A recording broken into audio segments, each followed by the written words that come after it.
Мы на площадке Апснахабар, и у меня есть уникальная возможность поговорить с двумя ветеранами войны, с людьми, которые много-много лет занимались политической деятельностью, у которых совершенно огромный богатый опыт. Справа от меня Аслан Кубахия, слева от меня Ахраб Жания. И сегодня мы будем говорить, я предлагаю нам поговорить на тему лишения гражданства двух ветеранов войны, Ливана Мека и Кана Кварчия. В первую очередь я хотела бы узнать вообще ваше отношение к этому вопросу. Аслан Алексеевич, с вас начнем. Ну, я это много раз говорил уже за этот период, вот, когда вот эти проблемы начались. Они не сегодня начались, эти проблемы.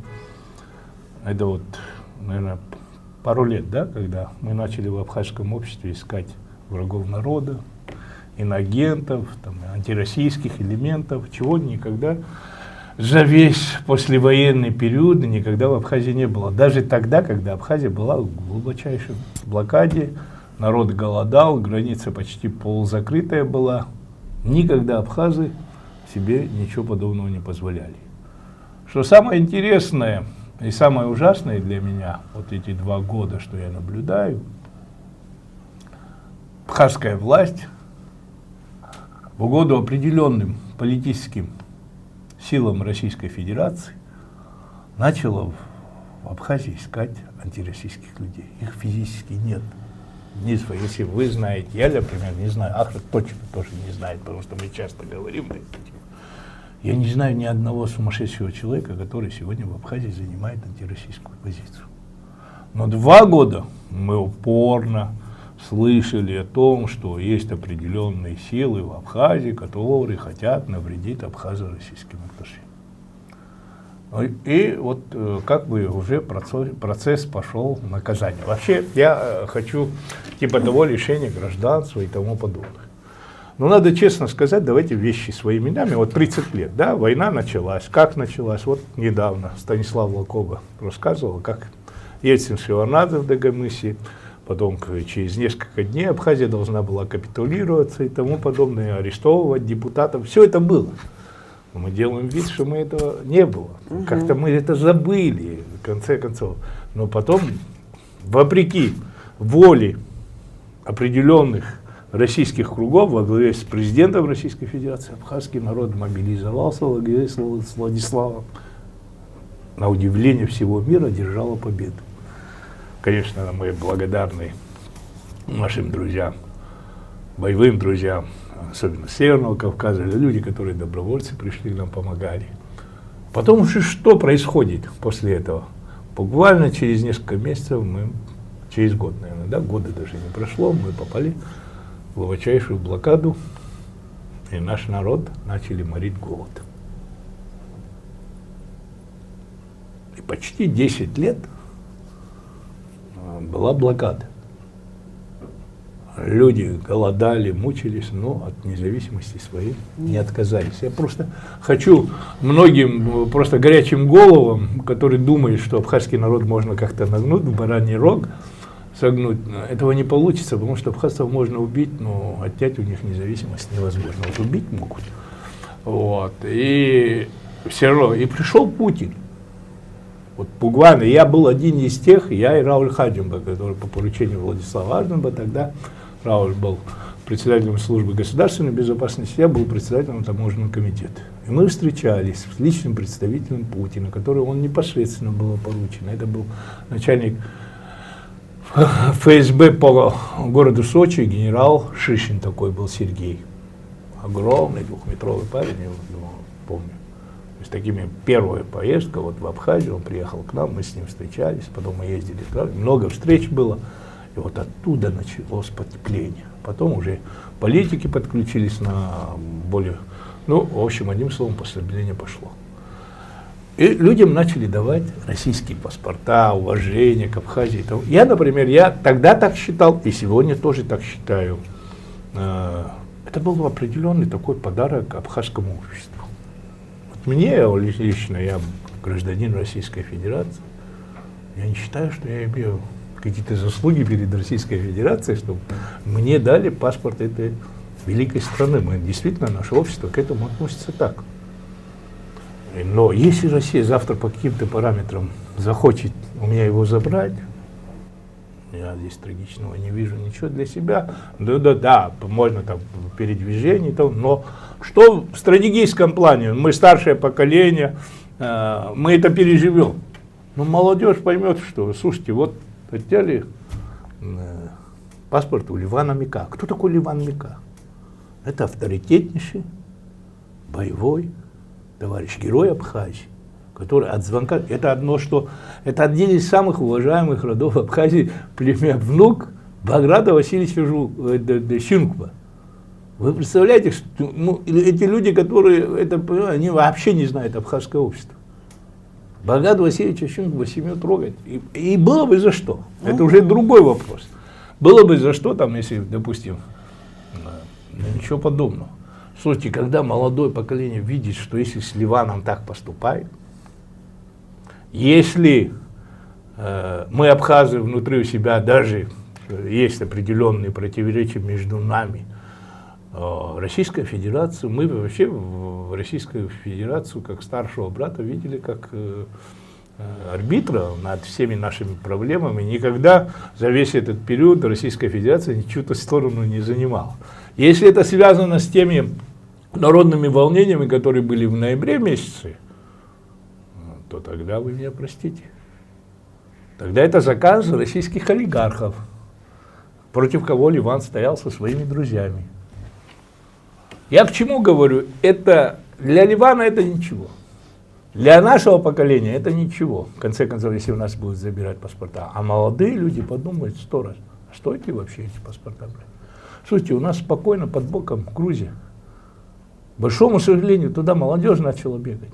Если кто-то думает о том, что Грузия будет все время лояльна к Российской Федерации, то они глубоко ошибаются. Мы слишком хорошо знаем Грузию. История не раз доказывала. История не раз это доказывала, как они умеют в спину ударить и тому подобное. Абхазы чем хороши? Они никогда в спину не бьют, они даже если им что-то не нравится, они это в лицо говорят. Вот и понимаешь, я не хочу много на эту тему, как бы много занимать, еще Ахра и может еще другие проблемы. Но я считаю, это грубейшая ошибка тех людей, которые пошли по этому пути. Это одно, что Ливан Мика – это патриот Абхазии. Это человек, который, тот же Канкварти, он депутат парламента. Ребята, вы что? Это покушение на органы власти Абхазии. Если вы хотите принудить, тогда скажите, слушайте, нас в 92 году тоже хотели принудить. Нельзя таким методом. Нас и в блокаду хотели принудить. Но это же неправильно. Это просто, понимаете, только на руку тем, кто действительно хочет посеять в абхазском обществе антироссийские настроения. Вот. Я вообще подозреваю, я могу еще больше сказать, у меня очень много больших сомнений, я вам сразу хочу сказать, я каждый день просматриваю грузинские сайты, смотрю, это наши враги, мы должны, понимаешь, 24 часа отслеживать, и не только я, это наши службы, наверное, занимаются. У нас открылся аэропорт. Кто не радуется этому аэропорту? Просто топорно его открыли, как бы, да? Но это же великое дело, что, понимаешь, у нас будет аэропорт. Слушайте, раньше, если среднего звена российский чиновник прилетит в Абхазию, грузины трубили во все станции мира, что, понимаете, Россия занимается оккупацией Абхазии и тому подобное. Аэропорт открыли, песни поем, радуемся. Молчание. Полное молчание. Понимаете, у меня большие сомнения, что это не абхазо-российский проект, что там в этом проекте присутствует и соседняя страна. Жизнь покажет. Но такого, знаешь, или такого, я просто был поражен, меня это напрягло. Если в угоду определенным российским, грузинским кругам это делается, вот, допустим, принудить Абхазию, это бесполезно. Я всегда говорю, абхазы, если его с животным миром сравнивать, поведение абхазов, да, это ежи, еж. Ежа можно раздавить, но проглотить невозможно. Лучше не надо этого ежа в рот брать, он просто не проглотишь и все дела. Как-то так. Ахмедович. Действительно, если не понимать, что было, оценить то, что есть сейчас, и сделать выводы практически невозможно. Да, наши отношения развивались в динамике, и эта динамика проходила через разные этапы. Этапы недопонимания, этапы напряженности, как Аслан сказал, этапы потепления, потом взаимопонимания, взаимной выгоды, дружбы. И, конечно, очень хотелось бы, чтобы, ну, так и вообще положено, чтобы отношения соседних стран именно вот в этом контексте развивались. Тем более, как нам кажется, мне и моим друзьям, мы с Асланом неоднократно об этом говорили, что это такой очень-очень взаимовыгодный процесс. Нет здесь таких явных получателей, явных там дарителей чего-то. Мы все выгодополучатели от наших отношений, от нашей дружбы. Это и в историческом контексте, и в геополитическом контексте, о ком хотите. Абхазия, несмотря на то, что она такая маленькая, но в силу ряда причин она занимает какое-то особое место на Кавказе. Вот как тоже мы вчера встречались, кстати, с министром иностранных дел Сергеем Мироновичем, там мы тоже это обсуждали, что Абхазия как замковый камень в арке. Он маленький, но если в этот замковый камень вытащите, арка может обрушиться, и непонятно вообще, какие процессы начнутся на Кавказе, если Абхазия утратит вот этот вот свой, с одной стороны, суверенный, с другой стороны, цементирующий фактор. Поэтому, да, лучше дружить, лучше понимать друг друга, вникать в проблемы друг друга и не стараться решить их каким-то таким вот неконструктивным путем. Вот если вот возвращаться к нашей теме и про Ливана, и про Кана, ну, что они такого сделали, что не сделали тысячи абхазцев в этот день? Это я просто хочу спросить. Там стояли, может, и больше, чем несколько тысяч человек. Я хочу сказать, что если никто из нас не пожалел о том, что пришел туда, и никто не пожалел, что отправил в отставку эту потерявшую связь с реальностью власть, мы до сих пор так же думаем. И если надо, наверное, еще раз туда придем. Да, они в каком-то смысле координировали процесс. Ливан организовал общественную площадку информационную и так далее. Да, они были лидерами общественного процесса, но они не сделали ничего, что противоречило нашим общим интересам. Они были выразителем нашего мнения. И в этом смысле, если они подвергаются репрессиям подобного рода, то почему мы не подвергаемся? Мы тоже все должны быть в таком случае подвергнуты этим репрессиям, и мы с удовольствием это примем. Потому что для нас, как Аслан сказал, гораздо важнее наши внутренние дела, наша независимость, наша стабильность, справедливость власти. Но никакие внешние факторы не могут на это повлиять. Ну, а с другой стороны, вот чему удивляться, да? Несколько лет руководитель нашего государства, глава нашего государства ездил по городам и весям Российской Федерации и просто раздавал интервью, прямо называя маргиналами, агентами Запада, я не знаю, ограниченный круг людей, которые вот баламутят здесь ситуацию.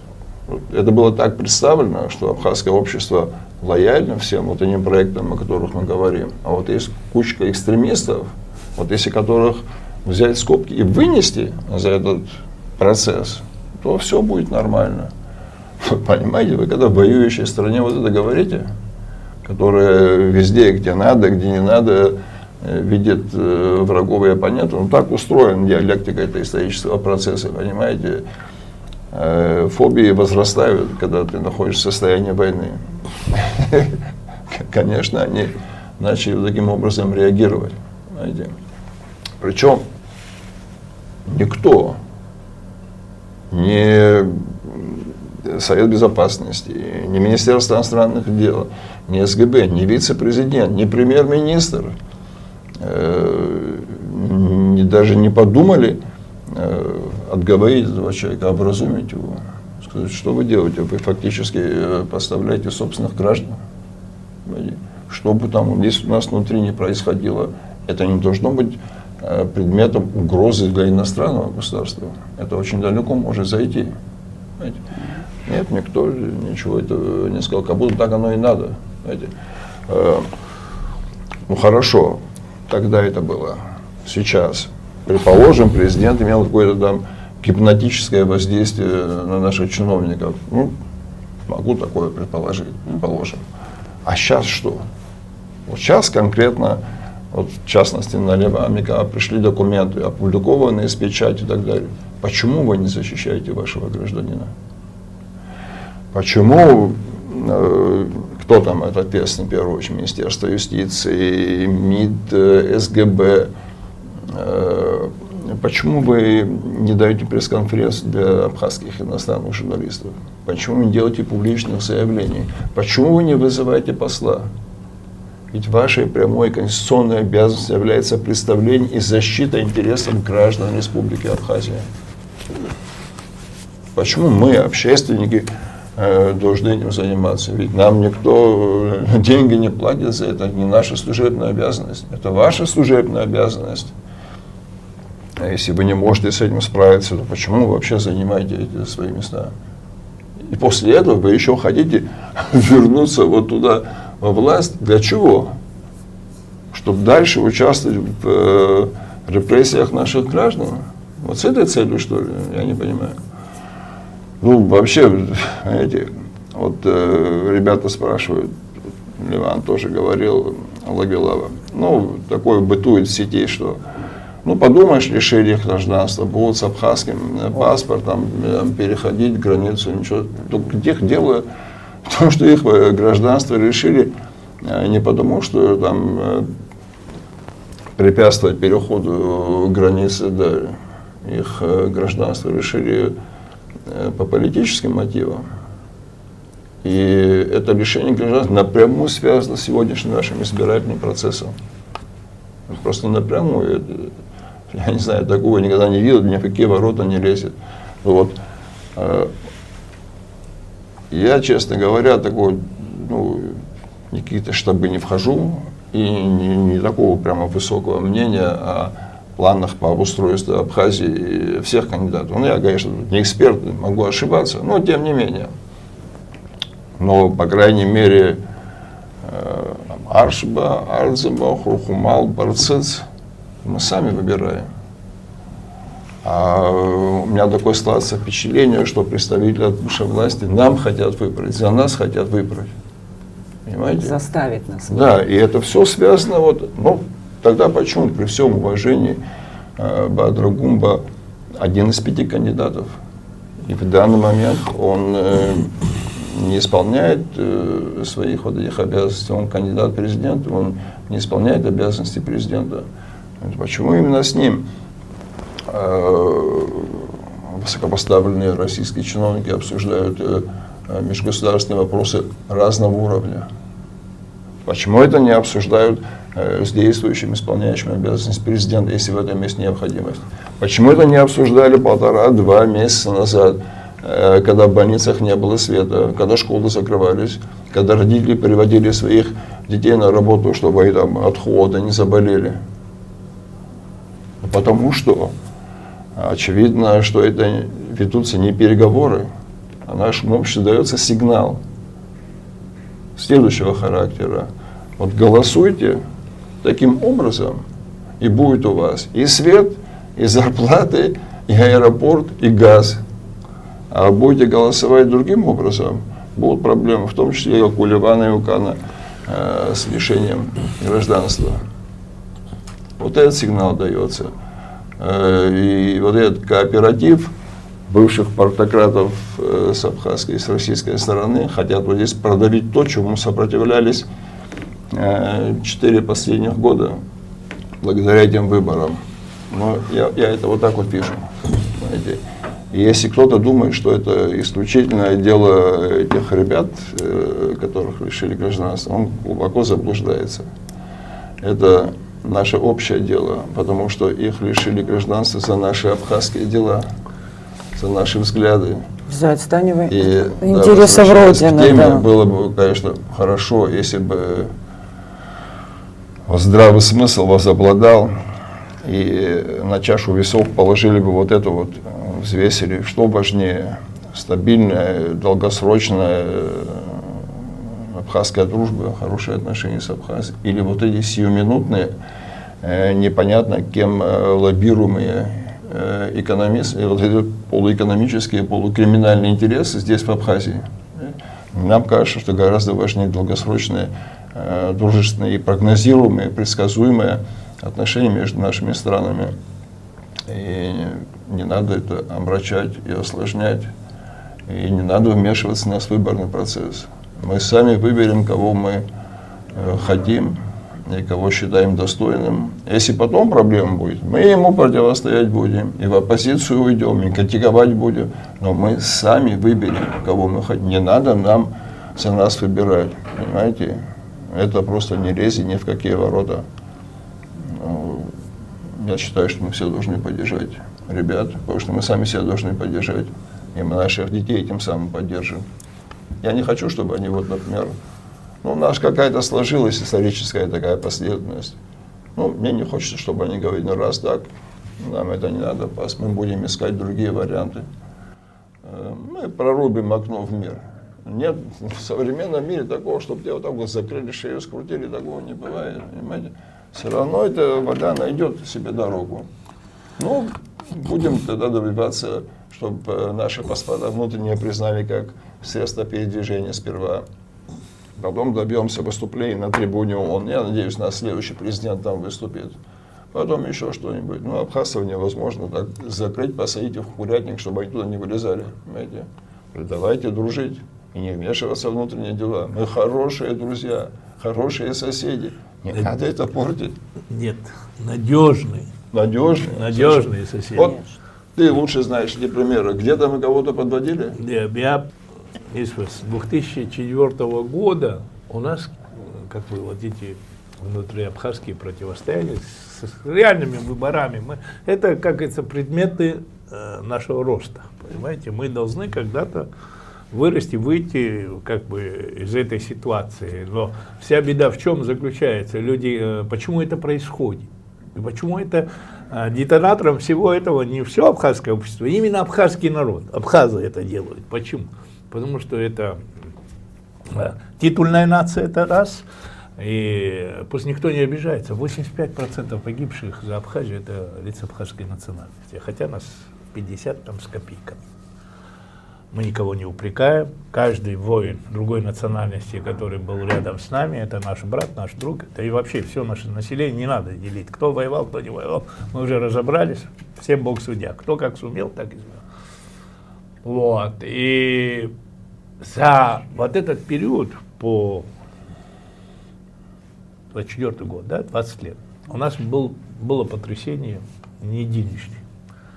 Ни разу никто за этот период, ни одно кривое слово, даже мы чересчур перебарщиваем, даже некоторым это противно уже, мы на перегонки, кто там больше Россию любит или не любит, это вообще, Россия это не женщина, понимаешь, ее любит, это великое государство, с ней надо считаться, с ней надо, понимаешь, дружить. Но вот это наши перегонки от власти до оппозиции, если честно сказать, кто там больше всего любит, она просто, понимаете, они тоже видят. Немножко, знаешь, я вот начинаю вспоминать, да, если Владислав сказал, он по теме это говорил, а нам, понимаешь, это вот, понимаешь, мы слишком начинаем немного быть похожими на наших восточных соседей, которые, понимаете, они хорошие артисты, абхазы артистами быть не могут, они, это в крови у нас его нет, но мы хотим, понимаешь, порой как артисты выглядеть.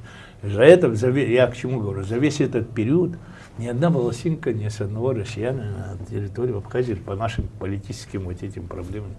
Ни один плакат никто не взял к этому посольству и не подошел. Претензий. У нас большая группировка российских войск в Абхазии.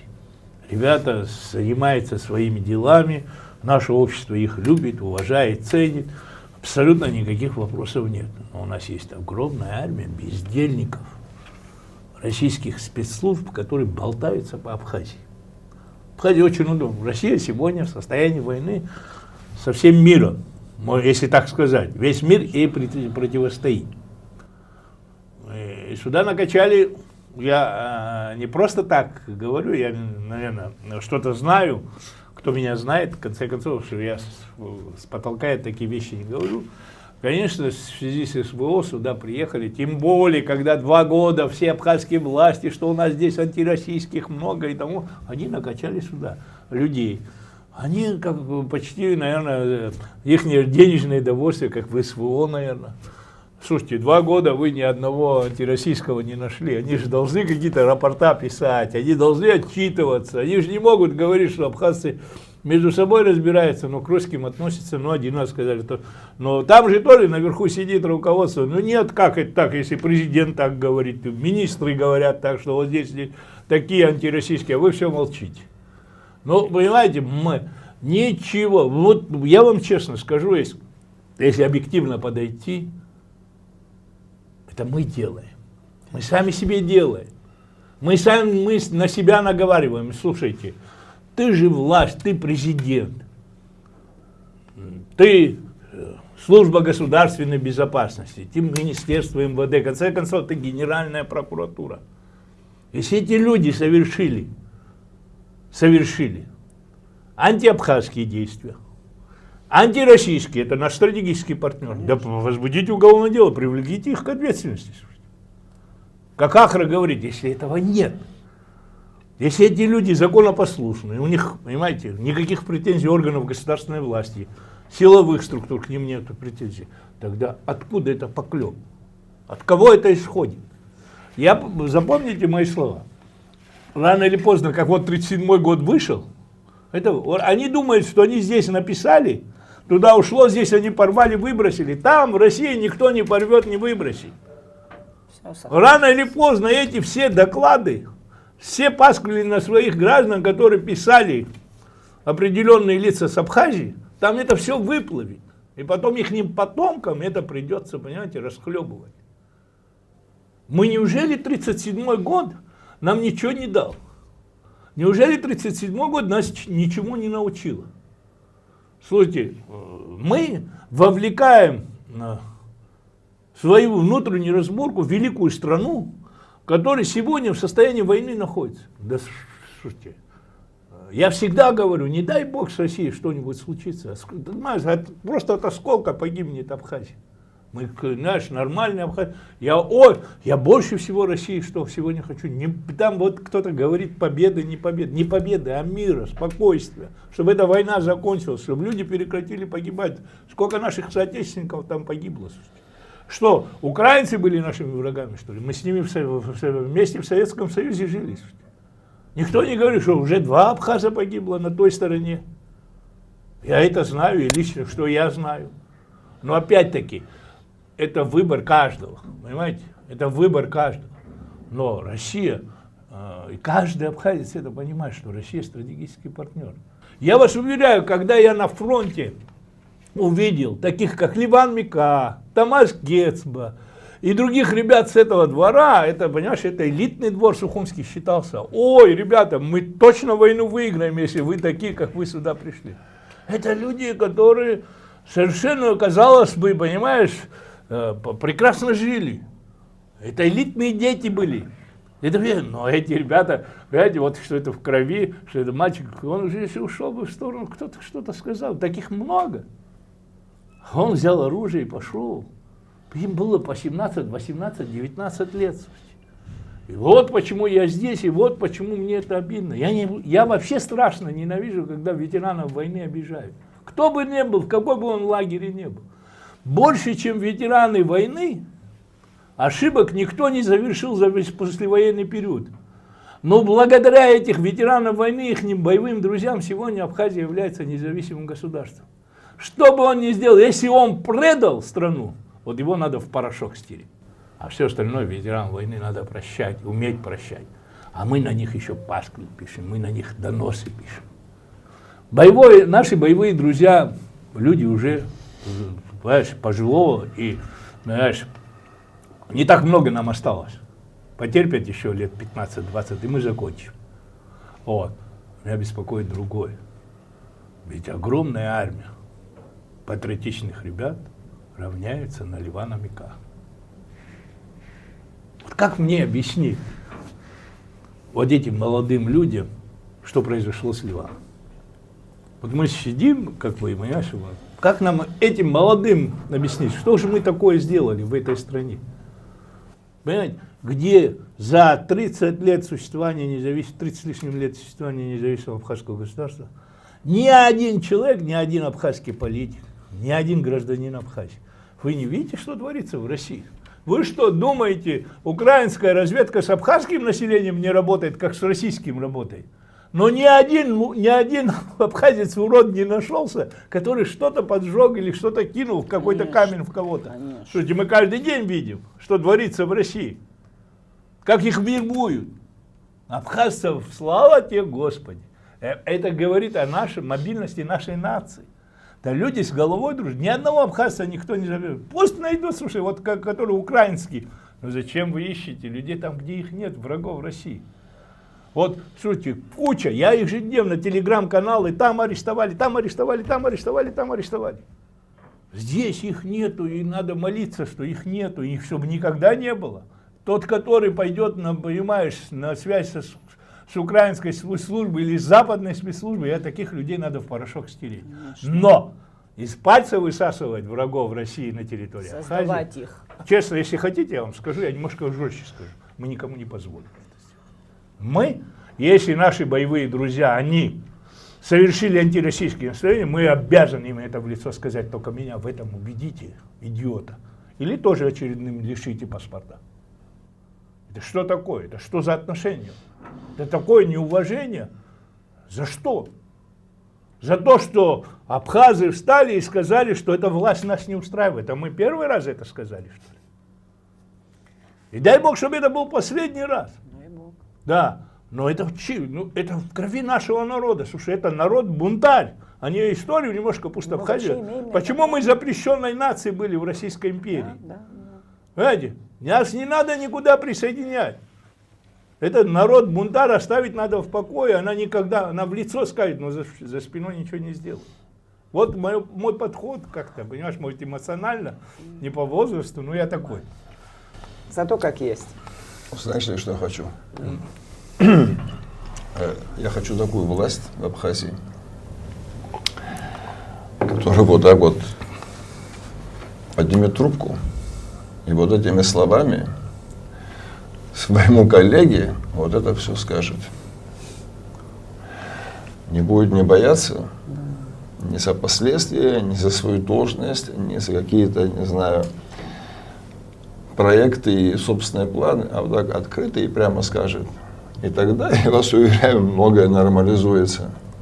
Но я не хочу иметь такую власть, которая будет использовать ресурсы иностранного государства, разные, административные, информационные. Откройте Mail.ru, сегодня я почту каждый день получаю, я не знаю, там прямая открытая реклама идет. Зачем? Я не хочу такую власть, которая будет рисовать чужого государства, пускай даже и дружественного, чтобы решать наши внутренние проблемы.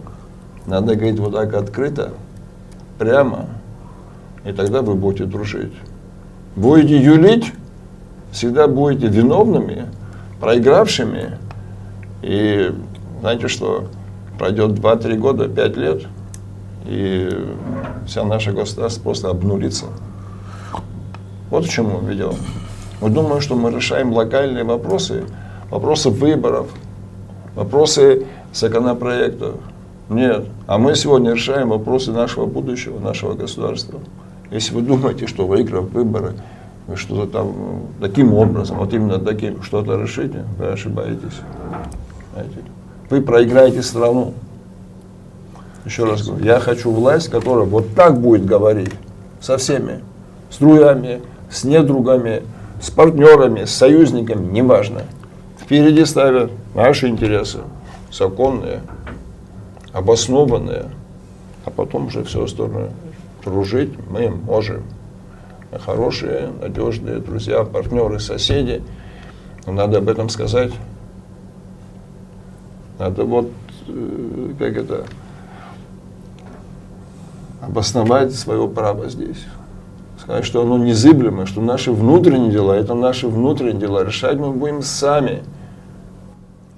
Никому не дадим вмешиваться. Тем более в выборный процесс, слушайте. Ладно, мы их зовем сюда. Зачем? Опять-таки, мы все время России хотим что-то указать. Нет, дорогие мои.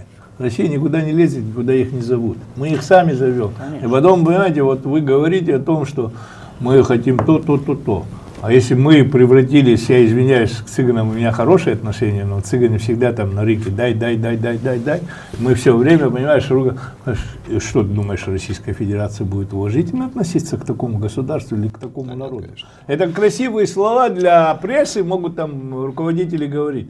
Но ты понимаешь, люди, которые ни одни вопросы, слушайте, руководители, которые на собственный народ жалуются, они будут уважение иметь в Российской Федерации. Ими пользоваться могут быть в каких-то корыстных целях. Но никогда... Почему с Владислава Арзумба 90% политической элиты ненавидела, но с ним считались? Потому что, невзирая на все моменты, они понимали, что его можно убить, но его согнуть невозможно. Если я говорил ни одному, ни второму, многим, и я сегодняшним тоже молодым ребятам сказал, президент Абхазии — это расстрельная должность. Это, понимаете, это человек, который каждый день рискует своей жизнью. Если ты бьешься за интересы своего государства, это страшно расстрельная должность. Потому что Абхазия красивая, здесь все хотят, понимаешь, иметь место. Но надо понимать, что под небом этого государства первым долгом абхазский народ должен, понимаешь, присутствовать, а потом все остальные. А то мы хотим вот так разрезать наше общество, загнать сюда. Нет, так не получится. Это ни в одном государстве такого не будет. Вот как-то давали там и показывали, по-моему, тоже Адгур Арзумба говорил. В конце концов, нам выступал вице-премьер, говорил о том, что до 100 тысяч людей. Были партийные функционеры, которые тоже так говорили. Ну что, вы чем хотите заселить Восточную Абхазию? А потом сколько мы людей положили, чтобы этих людей отсюда выгнать? Они с оружием в руках против нас стали.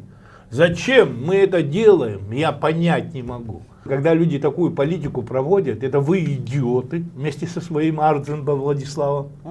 Вы нас ввели в это, а нам надо было вот только вот так. Мы же до войны там не тесно было же, мы там не толкались, как этот Жаня сказал, я извиняюсь сам. Вот. Что это такое? Что за подход? Что за отношения? Я, например, считаю и ответственно заявляю, та молодежь, которая стоит на позициях реальных ветеранов войны во главе с Владиславом Арзумбой, она должна повести Абхазию совершенно гордой, достойной, дружественной. Но, опять-таки, Российская Федерация для нормального абхаза — это государство, великое государство, которое признало независимость Абхазии. Да, насколько мы этим воспользовались, это все, что... Я честно вам говорю, клянусь памятью ребят, я никаких претензий к русским не имею. Претензии к нашей власти, которую мы выбираем, а потом, знаешь, с дрожащими руками мы вот разговариваем. Я же вижу, чиновники как себя ведут. Они боятся, потому что каждый там свои интересы имеет. Русским 2 слова сказать боятся. Потому что там везде они... А что ты думал? Легко управляемый, самый управляемый, которого ты втянул в какие-то, понимаешь, коррупционные дела, все дела. И вот, понимаешь, с ним можно потом что угодно творить. И в протоколах записывать, там, что ему надо делать. Это вообще ужас. Я могу себе представить, что Владислава Арзумба вызвали тот же Кремль, ему указали, что ему надо делать в Абхазии. Но это вообще уму непостижимые вещи.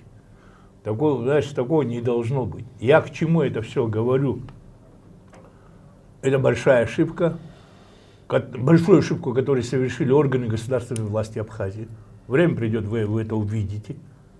Время придет, увидите. Но я советую, вот сейчас в выборе, я не знаю, кто победит, потому что решение будет за нашим народом. Вот. Если от этой пагубной политики не откажутся органы государственной власти Абхазии и не осудят, и главное не осудят и не привлекут к ответственности, кто этим занимался, мы можем взорвать свою государственность. Понимаешь, у нас вот тогда внутриабхазские разборки, которые никогда не закончатся. Вот мой подход ко всему этому. А то, что Ливан там и Кампани, это самая большая ошибка. Если хотя бы грамотные были бы, не с этих людей надо было начинать, может быть. Да, ну, их лишили российского гражданства за то, что они отстаивали интересы суверенной Абхазии. Это, я не знаю, это ложная информация была или это неправильный анализ ситуации. Да, но это не важно. Это может осложнить наши отношения, которые вообще никому не нужны, ни нам, ни нашим друзьям в России. Я считаю, что раз власти не реагируют на это дело, то, наверное, должно отреагировать общество. Возможно, мы составим какое-то письмо к руководству Российской Федерации, где изложим в дипломатичной, но твердой форме нашей позиции и скажем, что мы это расценили не как индивидуальные действия в отношении этих людей, а действия против нас всех, наших интересов, наших суверенных устремлений. Я думаю, что мы там найдем общий язык, нас поймут, в конце концов. Иногда бывают осложнения отношений, но прочные, долгосрочные связи, взаимовыгодные отношения гораздо важнее. Самое главное, что в Российской Федерации, вот я в чем, у них полный штиль 200 километров от границы. Полный штиль.